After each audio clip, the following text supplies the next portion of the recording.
In the southern Mexican city of Tapachula, along the Mexico-Guatemala border, there's a battle between truth and misinformation. ¿Han escuchado del título 42? In a migrant community, often blinded by hope and desperation. Noletzis is sleeping at Jesus el Buen Pastor shelter with her young daughter and her husband. She pulls out her phone and shows us updates that she's been following since leaving Venezuela. She's saying that they just crossed the river.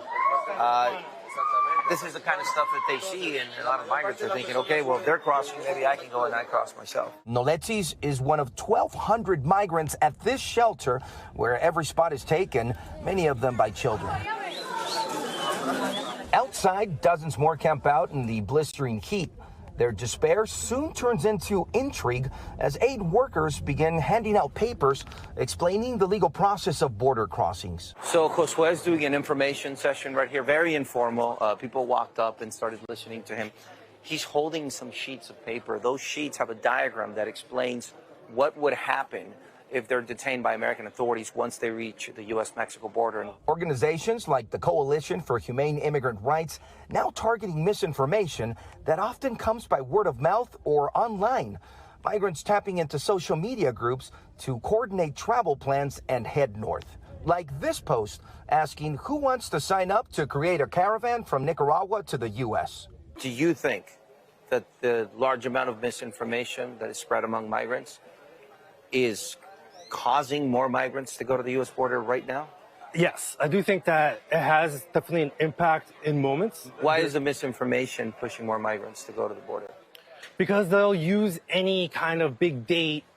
They'll use it as an excuse to, with this May 23rd, and then, you know, last month it was something else. The month before that was something else. There's always going to be some sort of date that they can manipulate and say, oh, there's going to be this change of policy. Implica que van a seguir expulsando las personas. Do you think giving them the right information of what's happening at the border will make someone maybe rethink the trip and stay behind? Absolutely. I mean, we've had many folks that have decided, for example, to stay in Mexico and to accept the refugee status here and to try to integrate into Mexico. But for some, they say they have no choice but to continue. Jose Lopez says he feared for his life in Honduras, where gang members shot him and accused him of being a police informant. Enséñanos lo que te pasó. Dando dos balazos. He and his wife believe that would make their claim for asylum in the U.S. much easier. ¿Esto de la frontera abierta dónde lo viste?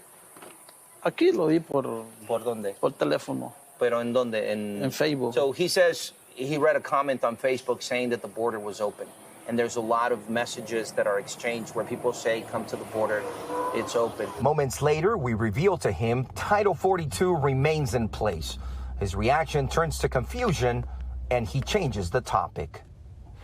Tom, for the migrants that are now in Mexico that have entered the country, the first legal step would be to request refugee status. To do that, they have to come to government offices like these, and that can take time. Now, after they become refugees, they still need a humanitarian visa to stay in Mexico legally and travel within the country. During that time, they can work in Mexico, they can go to a shelter, but a lot of them end up sleeping on the street because there isn't enough resources in Mexico for all of these migrants in the country. Now, for those migrants that have that permit and make their way to the U.S.-Mexico border, then they have to go to the border and under Title 42 request an exemption from U.S. border officials. And we know that those exemptions are practically impossible to obtain. So under the current immigration policies, both in Mexico and the U.S., the migrants have very, very few options. Thanks for watching our YouTube channel. Follow today's top stories and breaking news by downloading the NBC News app.